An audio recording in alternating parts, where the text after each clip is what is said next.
let's do this. Howdy, Mrs. Teacher. How you doing? I'm not saying your name since I'm posting this on YouTube and sending you the link.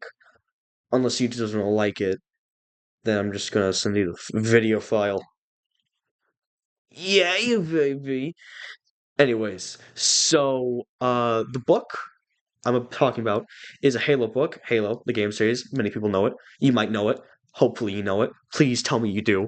Uh, but Halo has a book series, well, multiple book series, and I'm reading Halo: Ghosts of Onyx. Ghost of Onyx is a book by Eric Newland. I think that's how you say his name.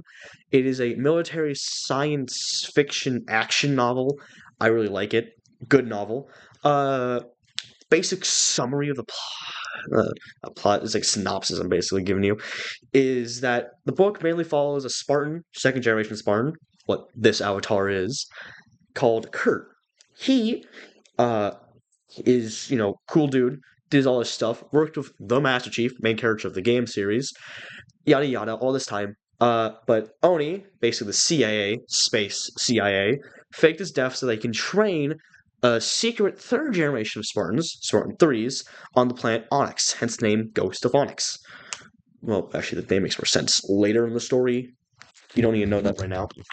Yada yada, all this stuff is happening, and then the Covenant invade because of Forerunner ancient artifacts on the planet. The planet is Onyx. The Forerunners, they're like ancient alien stuff. Anyways, the Covenant want those. It's like their main mission. Also, the book also follows a Covenant shipmaster elite named Volo. He's pretty cool, pretty honorable guy. When I first read about him, he was like slaughtering another shipmaster in order to take control of the ship because he was panicking. It was pretty cool to see the perspective of the Covenant, since you mainly see perspective of like the UNSC, the humans, and all that stuff. And that's the basic summary and synopsis of the book.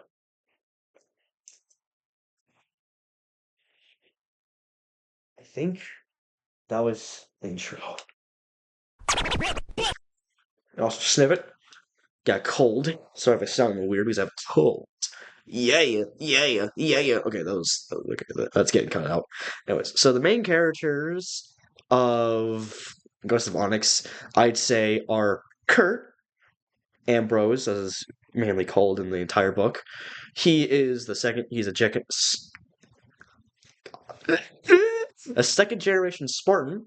That he kind of just second generation Spartans. They're super soldiers. They a little backstory because talking about Halo, you need to go off on tangents a bit. They are children. Like Kurt's like I think 16 or 17 in the events of Ghost of Onyx, and they are children kidnapped from their parents at like the age 6 or 5, and then trained to like raised in a military camp, and then had genetic mutations occur to them. Augmentations, I mean, that turned them into super soldiers, Spartan 2s. Which, fun fact, were originally made to kill rebels, not the Covenant. They just are really good at killing the Covenant as well. Anyways, but yeah, Kurt, he starts off in the story pretty like most Spartans, where they're mainly quiet, only talk about the objective, but he has the unhiding natural sense to tell if an ambush is coming. He kind of just can see the lay of the land, like, something ain't right here. Which, yeah, kind of makes sense for most writing in Halo. Like, Master Chief is canonically just very lucky. I think that's so stupid. Anyways, so besides that, he goes to the story and learns about like human emotions because most Spartans are like socially not really developed. They learn how to go for human emotions, and he actually treats the Spartan threes as his children. And it's so cool, but so sad. Since the first like wave batch of Spartan threes, pretty much all of them die. There were 300 Spartan threes. All of them die besides two, which are also two side characters that are important to the Kurt, which is Tom and Lucy. Tom, he's still able to talk ever since the events of where basically all this Generation 3 Spartans were sent to siege a factory planet for the Covenant ships, blah, blah, all that stuff. Tom, he still talks. He's not the most talkative guy, pretty traumatized, but he mainly solely focuses on the mission. Lucy solely focuses on the mission, cannot talk anymore. She's too traumatized. She saw too much crap. Pretty crazy. I also really like in the book. This is a little extra thing. You can skip over this, teacher. That how brutal war is. They show how brutal it is terrifying. I love it. But besides these humans, which is the main character, which like the main characters in my opinion, we also have the other main character, Shipmaster Volo. Now, I wouldn't say pretty much any of the other characters on the Covenant side of the story have any character development, only Volo. Volo, off the start of the story, he's very confident, but pretty unsure about his position since he got his position as shipmaster by killing the other shipmasters since he was panicking during the Great Schism, which is when the Covenant, which is a whole bunch of alien species joined together for one great crusade, got split basically in half because the Brutes betrayed the Elites, which are like the two strongest guys. Two strongest species. Shipmaster Volo is an elite, by the way. Uh, yeah, pretty cool. Most characters actually call Elite Split Lip, mainly humans, because it's funny. Yeah. But besides that, at the start of the story, he's like this, confident, but pretty unsure. By the end of the story, he's like rest assured of himself. He's confident. He's ready. He's strategically really good at his job. Really good. Like, concerningly good at his job. But very cool. I really like him. He's a cool character. It's mainly that, but also with how Halo works, I do want to talk about the two main characters of the overarching story that is Halo, which is the UNSC, the Covenant. The Covenant, as I already said, are aliens, a whole bunch of aliens species that, fun fact, were pretty much forced to be together. Because there's these alien species called the Prophets, which their main goal is to find Forerunner active artifacts, because they believe the Forerunners are gods. Yada yada. All this cool ancient religion stuff. They're the reason why, like, all the elites, brutes, all this stuff, they kill humans. Because humans, the existence of them goes directly against what their religion says. So, kill them is their best choice. Pretty cool. But then we have on the UNSC. The UNSC, they're not fresh in the space age, actually, they've been pretty far in the space age. They have lots of colonies. They're like the collection of humans, okay? They're the human, just everything. They're just humans. They're humans. And also, if you're wondering, this right here is a Spartan. He is a UNSC, not Marine per se. He's like their guy. Their strongest guys. They're like 52nd generation Spartans. Most are dead, from what I know. Yada yada, all this stuff. Basically, you want to get the gist of it? You want to see human, Covenant, alien. You want to see science and logic, Covenant, better science, but very religious. And that is main characters take one. Keep messing this up.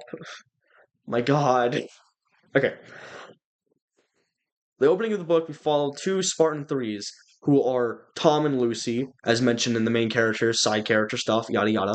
Basically, they go on the siege of this plant that's basically a factory plant for the Covenant. They make their ship stuff, fuel them. It's a ship dock plant thing. It's pretty cool in my opinion. They go to this planet. The other like 298 Spartans die. They don't. They blow up the planet. Yada yada stuff. Overall, it was considered a victory by the UNSC and ONI. So, yada yada, all that stuff. Anyways, then we cut to the perspective of John 117 Master Chief, who is on a mission with Kurt, the main character, who we get to hear about Kurt's having the uncanny sense of like understanding, like, hey, I think there's an ambush, something sketchy's going on here, you know? He has that he has that really uncanny ability to do that. Anyways, besides that, we get a little cool little detail called guess what? Kurt saving General Master Z, blah blah all that stuff. Shows off Kurt's actually pretty competent, pretty cool. I said that so wrong. Competent. That's what I meant to say. Competent. This is not being cut out. This is so funny. Anyways, so uh authors that stuff. It cuts to like a high-ranking general officer in Oni. He makes up plans for like Spartan 3s and who is going to be training them, which is, what you doing? Hurts.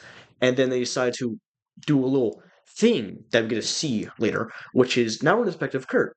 He's on like a little like objective to figure out why they're seeing like energy signatures on this planet when there shouldn't be anything on it. They go down, find the wreckage of a UNSC ship, and then some wacky stuff happens. He gets flown out into space, so he's considered dead.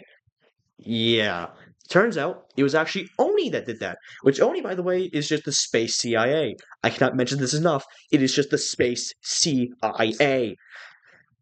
I think it's so funny that even in the future, we still have the C of A, the CIA, the CIA. It's always the CIA. Anyways, after that, we get a little bit of wacky stuff going on. Then you get the perspective of like one of like fucking I cussed. Okay. Then you get the perspective of like one of the kids in the Spartan 3 program, as they're like initially getting off the drop ships to see Kurt. And Kurt's like, all right, kids, get back in the drop ships. We're forcing you to jump off them on high altitude with parachutes. If you die and if you don't go, you're getting kicked out. Skill issue.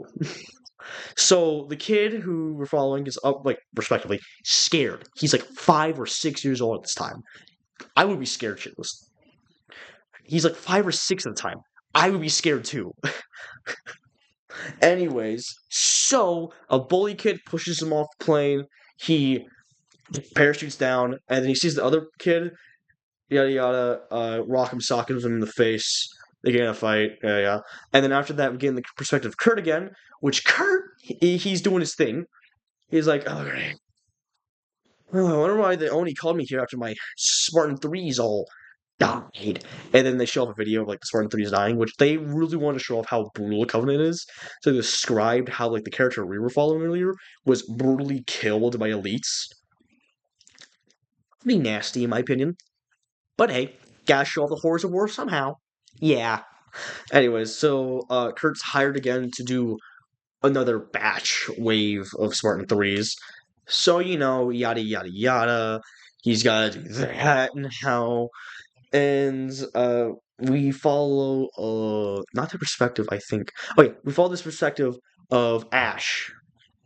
He's also a pretty prominent character, but not prominent enough for me to consider him a side character. We basically see no development of him as a character. He, yada yada, does a little like training, shows a little bit training montage for him, and then it cuts back to Kurt again on the ship, and they're like, "All right, y'all have successfully passed the training program. Now time for the real hard part, the augmentations. Some of you may die, but that is a risk Oni is willing to take." And then we also get a cool little tidbit where we see Kurt is also a little malicious in the sense of that he will do anything to keep these kids alive. He loves them so much. He sees them as his own kids. So an AI, which by the way, the AI in Halo, every 7 years they have to be taken offline because well, they can't run. The UNSC can't run the risk of an AI taking control and killing them. They're already having a losing war against the Covenant. You can't have that. I mean, it's pretty stinky.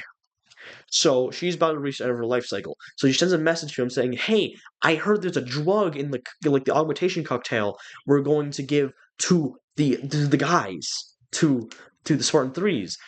And this drug is highly legal since it alters brain chemistry." And Kurt's like, "All right, I'll get right on that." And then afterwards, he calls down like some guys and says, "Delete every single file of this AI." And he's like, in his inner monologue, he's like, "Okay, I did that." I'm the one who put the drug in there, since that drug is a drug that makes it so that Spartan 3s, when in like extreme stress, their adrenaline goes even harder, which poses the risk of like extreme anger and like monkey mode activate, stuff like that. But with other couple more cocktails of drugs, it can soothe the bad side effects, but still make the adrenaline really powerful, which is kind of pretty cool, pretty smart, but also is highly illegal in this universe and probably still highly legal in our universe.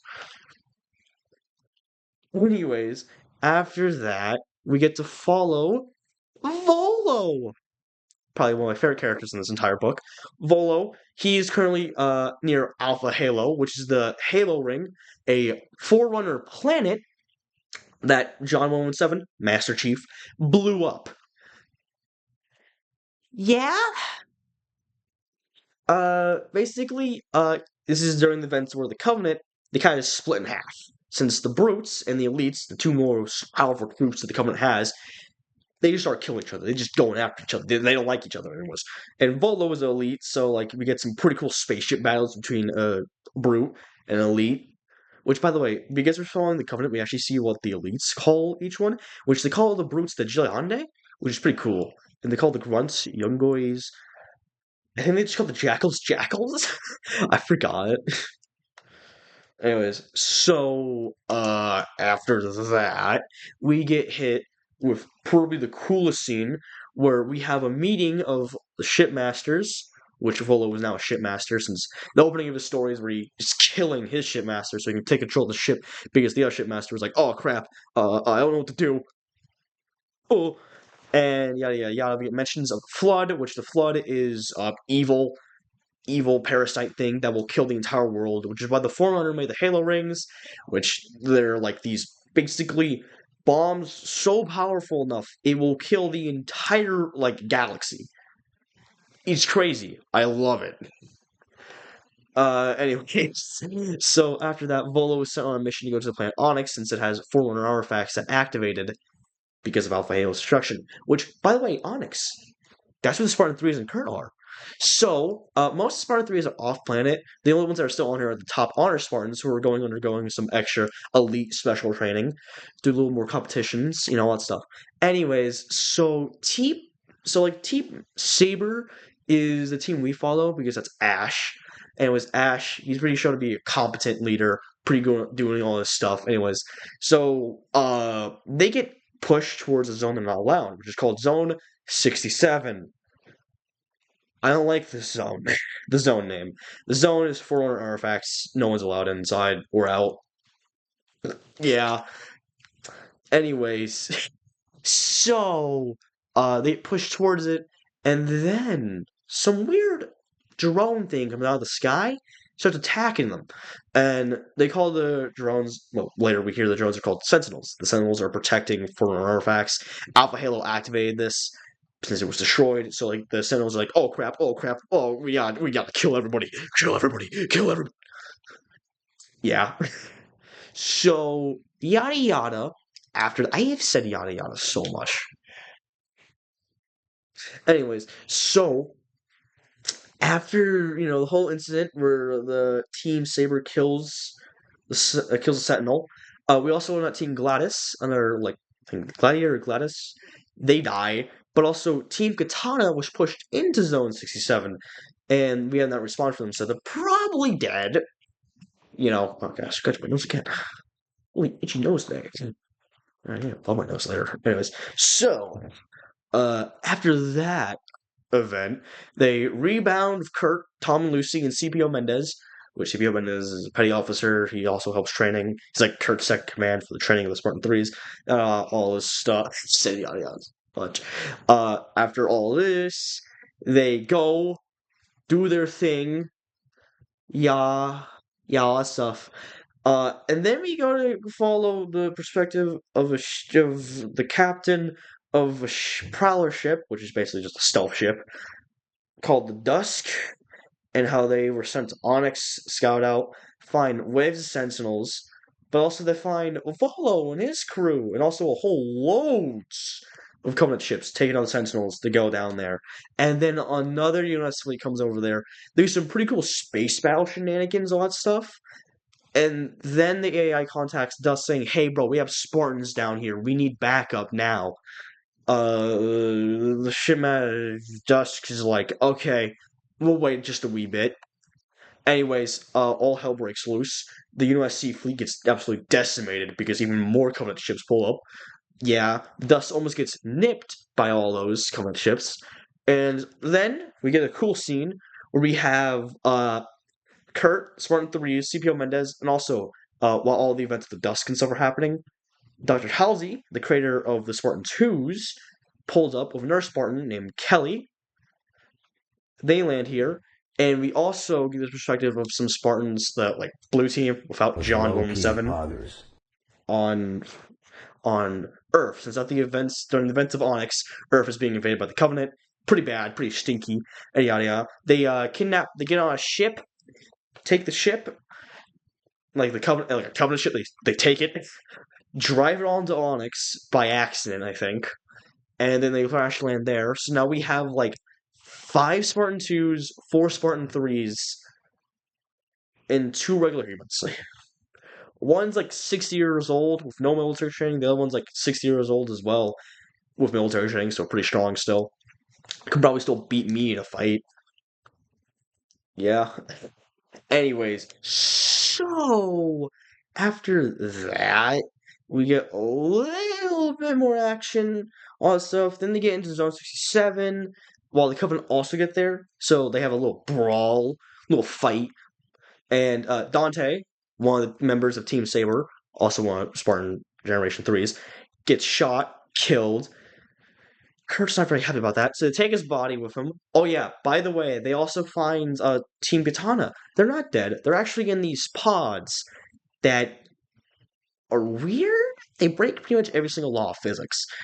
It's weird, stupid, sci-fi nonsense. Yada yada. It's called slipstream space. It's kind of like also how like FTL works for the UNSC and Covenant work, where they were faster than light travel. You know how it is. So after that, we get hit with probably the coolest scene ever, where they,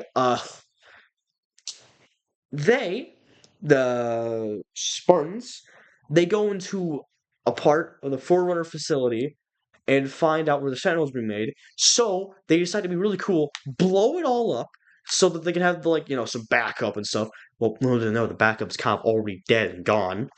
Skill issue. Anyways, so after that, they go to a vault which has a Forerunner artifact, which is the thing that the Covenant want, and they find that the vault's closing in 47 minutes. And the way it describes like a flower that's slowly closing and stuff. So it's like here by the time you get there, and near the end of the story, it's like this closed. And it's pretty cool, but it's also on top of a hill. So they fortify there, wait for Covenant. They fight some Covenant, then realize there's so much more Covenant. And they fight off those Covenant while taking a loss of their own. And then they realize there's even more. Around 300 elites. 300 elites could take a human planet all by itself. They are terrifying. Well, half a human planet, probably. I don't know. I'm not smart. I don't. You think I read Halo books? I do. Yeah, I'm a nerd.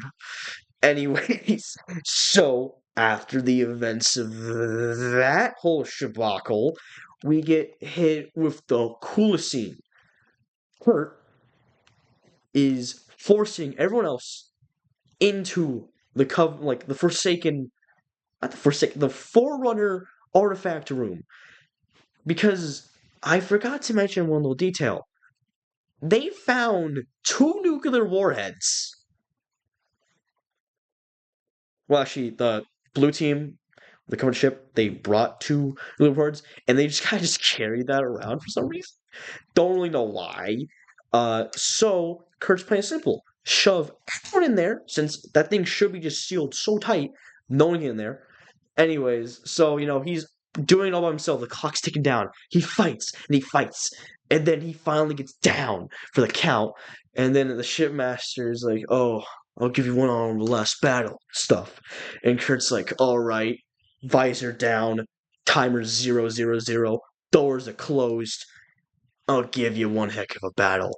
Press the detonation button. The button. Button. White. Everything gone. And then we cut to the perspective of Ash, who is currently in the room, which turns out isn't actually a room. It's a teleportation device that teleports you to a planet. Kind of. Dr. Halsey, which is like a super genius, she's like super genius. She explains it as being slip space physics nonsense, where it's technically a planet as big as the Earth if you're inside of it. On the outside, though, it's like a tennis ball. So the tennis ball is basically just in the core of Onyx, since Onyx is weird, yada yada, all this stuff. And then Ash and the other Spartan Forge join Blue Team, and the story ends. Yada yay, yippee, yippee, yippee, yippee. But not yippee for the Covenant. They kind of just lost something pretty powerful there. Yeah, and that is that. Okay, so I'm just this is the take where I'm going to do both theme and evaluation, since I want to wrap up recording. Because even though this is very fun, like I love yapping to nobody. Yeah, I want to get editing done as fast as possible, personally. So you want to know the theme of Halo Ghost of Oynx? Well, I'll tell you the theme. I think the theme is losing but not lost, which is kind of just the theme of Halo in general. Because throughout the entire book, you see the UNSC constantly losing this war, but they never actually lost. They never actually lost the battle. They always went out swinging, which I love. It really feels that male fantasy of wanting to die, sacrificing yourself, saving your family and friends. Really feels that male fantasy. No wonder so many guys love this. I love it. But yeah, and I think that exemplifies it. The thing that exemplifies it really great is Kurt. Because Kurt is usually always on like the losing side of the battle. Always is. He never really wins a battle. But the final battle, I say, was his one true victory. I'm getting close so you can understand why I'm talking about this. So you can understand the so great lore I'm talking about. This great Halo lore. You know, getting closer. I'm gonna get you. I'm gonna get you. Yeah. So, yeah, the theme I say is that, and if there's any other theme, probably like war is bad, because it really shows how war is very bloody. That's the theme in my book. And my rating of the book, I'll give it 4 out of 5 stars. There's some parts that could have been made a little bit better, like some of the character writing could have been better in my opinion. But besides that, I love it. I love how it depicted war as something brutal and gritty, and also that it kind of showed off both sides, and how it isn't just black and white. There's a little bit of morally gray in there. So that, like in the final scene where you see Kurt detonated, you're both really happy and really just like victorious about this cool situation. But then you realize, oh crap, my favorite character Volo is dead now. Man, yeah. I really liked it. It was a really good book, in my opinion. You should definitely give it a read. Granted, turns out after reading the book, I learned that it was actually the third book in a series. So maybe we want to read those first two, which is like The Fall of Reach and First Strike, I think, and then it's Ghost of Oynx. I really do like them though. They're great books. I love them, and it could be just like a little part of me. It's like, man, I really do love Halo since I played Halo when I was a little boy with my dad all the time. But it just feels great to read Halo and just see its prime day and age golden era stuff. That's really it. The rest of this is not for you, teacher. Anyways, also another thing, if you really want to read this book, if you really like it, you should read Halo Evolutions, baby. Halo Evolutions is so good. My favorite story is probably the one, the Midnight on the Ship. I forgot what it's called, but it was like ODST, which I think is the perfect thing for a roguelike game. Anyways, also hit that like and subscribe. Actually, don't. This wasn't very high quality. Please don't subscribe. Oh, yeah, I'm using reverse psychology. Anyways, yeah, that's it.